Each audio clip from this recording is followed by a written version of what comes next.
வாக்காளர் பட்டியலில் பெயர் சேர்க்க திருத்தங்கள் செய்ய அளிக்கப்பட்ட விண்ணப்பங்கள் மீதான பரிசீலனை நாளை நிறைவடைகிறது.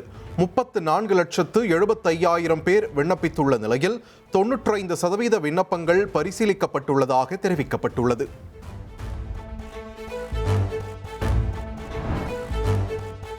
சென்னையில் ஆபரண தங்கத்தின் விலை சவரனுக்கு மேலும் 1,840 ரூபாய் உயர்ந்துள்ளது. 1 கிராம் ஆபரண தங்கம் 14,650 ரூபாய்க்கும், 1 சவரன் தங்கம் 1,17,200 ரூபாய்க்கும் விற்பனை செய்யப்படுகிறது. கடந்த சில நாட்களாக சரிந்து வந்த வெள்ளி விலை இன்று கிலோவுக்கு 15,000 ரூபாய் உயர்ந்துள்ளது. 1 கிராம் வெள்ளி 300 ரூபாய்க்கும், 1 கிலோ கட்டி வெள்ளி 3 லட்சம் ரூபாய்க்கும் விற்பனை செய்யப்படுகிறது.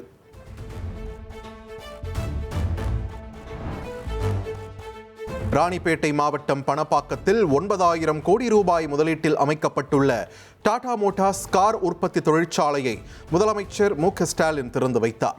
இந்தியாவின் மின்சார வாகன உற்பத்தி தலைநகராக தமிழ்நாடு திகழ்வதாக முதலமைச்சர் ஸ்டாலின் பெருமிதம் தெரிவித்துள்ளார்.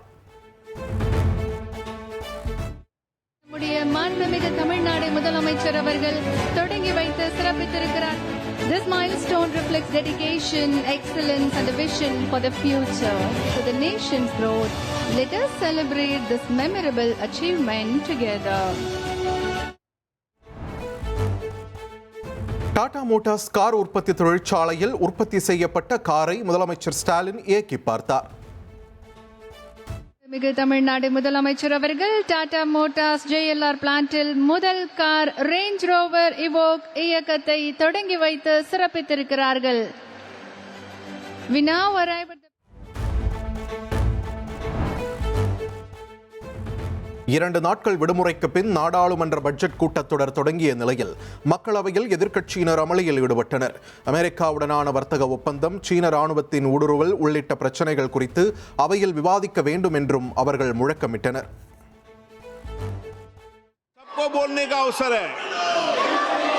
नियम प्रक्रिया से किसी माननीय सदस्यों को बोलने से नहीं रोका जाता. बजट के अंदर बोलें, अन्य विषयों पर बोलें, सदन आपका है, लेकिन सदन नियम प्रक्रियाओं से बोला जाता है. सदन की कार्रवाई आप प्रश्नकाल में नहीं करना चाहते हैं. सदन की कार्रवाई आज 12 बजे तक के लिए டெல்லியில் இந்தியா கூட்டணி கட்சிகளின் நாடாளுமன்ற குழு தலைவர்களின் ஆலோசனை கூட்டம் நடைபெற்றது. சபாநாயகர் ஓம் பிர்லாவுக்கு எதிராக நம்பிக்கையில்லா தீர்மானம் கொண்டுவர எதிர்க்கட்சிகள் முடிவு செய்துள்ளதாக தகவல் வெளியாகியுள்ளது. சட்டமன்ற தேர்தலில் திமுக 170க்கும் அதிகமான தொகுதிகளில் நேரடியாக போட்டியிட திட்டமிட்டுள்ளதாக தகவல் வெளியாகியுள்ளது. கடந்த முறை 173 இடங்களில் போட்டியிட்ட நிலையில் தற்போது கூடுதல் தொகுதிகளில் போட்டியிட முடிவு செய்துள்ளதாகவும் கூறப்படுகிறது. சென்னையில் பாஜக தொகுதி பொறுப்பாளர்கள் ஆலோசனை கூட்டம் தொடங்கி நடைபெற்று வருகிறது. பாஜக தேசிய பொதுச் செயலாளர் BL சந்தோஷ் தலைமையில் நடைபெறும் ஆலோசனை கூட்டத்தில் முன்னாள் மாநில தலைவர் அண்ணாமலை பங்கேற்கவில்லை.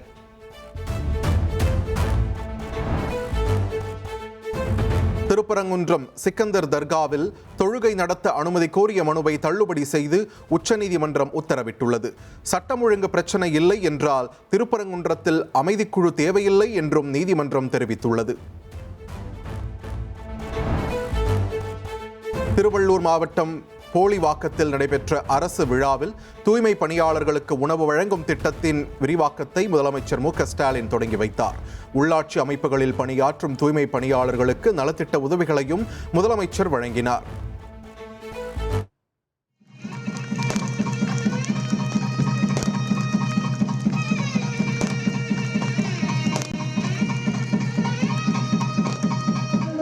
உணவு வழங்கும் திட்டம், இந்த திட்டத்தினை விரிவாக்கம் செய்திருக்கிறார்கள் மாண்புமிகு முதலமைச்சர் அவர்கள். தற்போது இதற்கான உதவியை வழங்கி மகிழ்கிறார்கள் மாண்புமிகு முதலமைச்சர் அவர்கள்.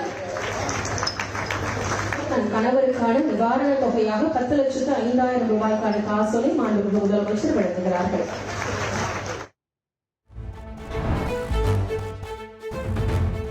தமிழ்நாடு முழுவதும் பேரூராட்சி நகராட்சிகளில் தூய்மை பணியாளர்களுக்கான உணவு வழங்கும் திட்டம் விரிவாக்கம் செய்யப்பட்டுள்ளது. காணொலி காட்சி வாயிலாக முதல்வர் தொடங்கி வைத்த நிலையில் பல்வேறு ஊர்களில் நடைபெற்ற நிகழ்ச்சிகளில் அமைச்சர்கள், எம்எல்ஏக்கள் பங்கேற்றனர்.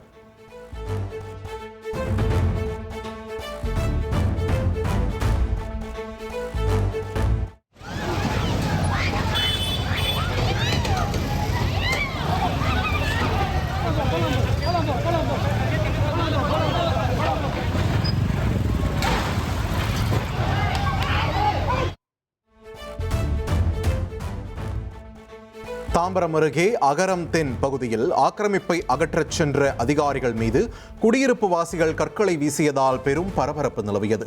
வாக்குவாதத்தில் ஈடுபட்ட கட்டட உரிமையாளரை போலீசார் அங்கிருந்து வலுக்கட்டாயமாக அப்புறப்படுத்தினர். சென்னை மற்றும் அதன் புறநகர் பகுதிகளில் 2வது நாளாக காலை நேரத்தில் மூடுபனி நிலவியது. முன்னே செல்லும் வாகனங்கள் தெரியாத அளவுக்கு பனிமூட்டம் நிலவியதால் வாகன ஓட்டிகள் முகப்பு விளக்குகளை ஒளிரவிட்டபடி சென்றனர்.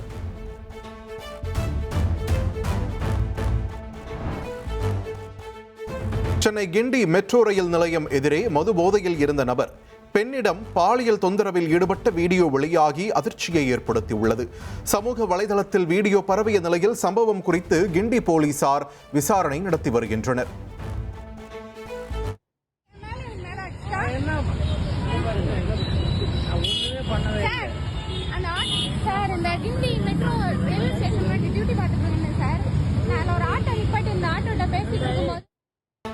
டெல்லியில் செஷல்ஸ் அதிபர் பேட்ரிக் ஹெர்மினி பிரதமர் மோடியை சந்தித்து பேசினார்.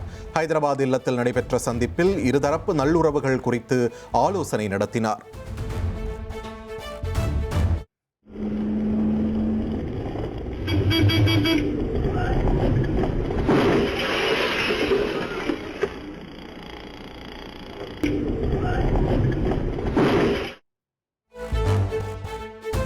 பெங்களூருவில் ஓட்டுநரின் கட்டுப்பாட்டை இழந்து சாலையில் தறிக்கெட்டு ஓடிய மாநகர பேருந்து மோதியதில் இருசக்கர வாகனங்கள், ஆட்டோ சேதமடைந்தது.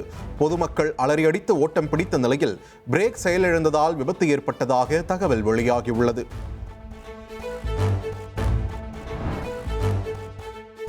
டெல்லியில் பொதுத் தேர்வுக்கு தயாராகும் பள்ளி மாணவ மாணவிகளுடன் பிரதமர் மோடி கலந்துரையாடினார். தேர்வுகளை அச்சமின்றி எதிர்கொள்வது குறித்து மாணவர்களுக்கு பிரதமர் அறிவுரை வழங்கினார்.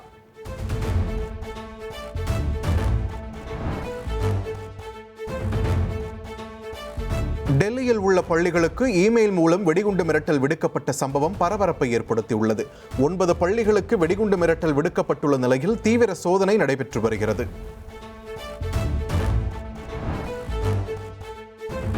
டெல்லியில் நாடாளுமன்ற கட்டிடத்திற்கு வெடிகுண்டல் மிரட்டல் விடுக்கப்பட்ட சம்பவம் பரபரப்பை ஏற்படுத்தியிருக்கிறது. 2 நாட்கள் விடுமுறை முடிந்து அவை கூடும் நிலையில் தீவிர சோதனை நடத்தப்பட்டது. ஜம்மு காஷ்மீரின் கிஷ்த்வார் பகுதியில் பாதுகாப்பு படையினர் தீவிர தேடுதல் வேட்டையில் ஈடுபட்டு வருகின்றனர். தீவிரவாதிகள் பதுங்கியிருப்பதாக சந்தேகிக்கப்படும் இடங்களில் அசாம் ரைபிள் படையினர் தேடுதல் வேட்டையில் ஈடுபட்டுள்ளனர். உலகம் முழுவதும் புகழ்பெற்ற சூப்பர் பவுல் ஹால் டைம் இசை நிகழ்ச்சி அமெரிக்காவின் கலிபோர்னியாவில் உற்சாகத்துடன் நடைபெற்றது. குடியேற்ற கொள்கைகளை விமர்சிக்கும் பிரபலங்களை வைத்து நிகழ்ச்சி நடத்தியதை அமெரிக்க அதிபர் டொனால்ட் ட்ரம்ப் கடுமையாக விமர்சித்துள்ளார். T20 உலகக்கோப்பை தொடரில் இத்தாலிக்கு எதிரான போட்டியில் அதிரடியாக விளையாடிய ஸ்காட்லாந்து 207 ரன்களை குவித்தது. 208 ரன்கள் என்ற இலக்கை நோக்கி இத்தாலி அணி விளையாடி வருகிறது. T20 உலகக்கோப்பையில் குரூப் டி பிரிவில் அகமதாபாத்தில் இரவு 7 மணிக்கு தொடங்கும் போட்டியில் தென்னாப்பிரிக்கா, கனடா அணிகள் பல பரீட்சை. இதுவரை நடந்த போட்டிகளில் அசோசியேட் அணிகள் சிறப்பாக விளையாடி வருவதால் தென்னாப்பிரிக்காவிற்கு எதிராக கனடா எப்படி விளையாடும் என்ற எதிர்பார்ப்பு எழுந்துள்ளது. டேவிஸ் கோப்பை டென்னிஸ் போட்டியில் நெதர்லாந்தை 3-2 என்ற கணக்கில் இந்திய அணி வீழ்த்தியுள்ளது. சிறப்பான ஆட்டத்தை வெளிப்படுத்தி வெற்றிக்கு வித்திட்ட தமிழகத்தைச் சேர்ந்த தக்ஷனேஸ்வர் சுரேஷுக்கு வாழ்த்துகள் குவிந்து வருகின்றன. இத்தாலியில் குளிர்கால ஒலிம்பிக் விளையாட்டுப் போட்டிகள் களை கட்ட தொடங்கியுள்ளன. மிலான் கோர்டினாவில் நடைபெற்ற டவுன்ஹில் ஸ்கையிங் போட்டியில் அமெரிக்கா முதல் தங்கப்பதக்கத்தை வென்று அசத்தியுள்ளது. பிப்ரவரி 28ஆம் தேதி வானில் அரிய வகை நிகழ்வாக 6 கோள்கள் அணிவகுக்க உள்ளதாக நாசா தெரிவித்துள்ளது. சூரிய உதயத்திற்கு பின்னர் 6 கோள்களையும் தெளிவாக பார்க்க முடியும் என்றும் வல்லுநர்கள் கூறியுள்ளனர்.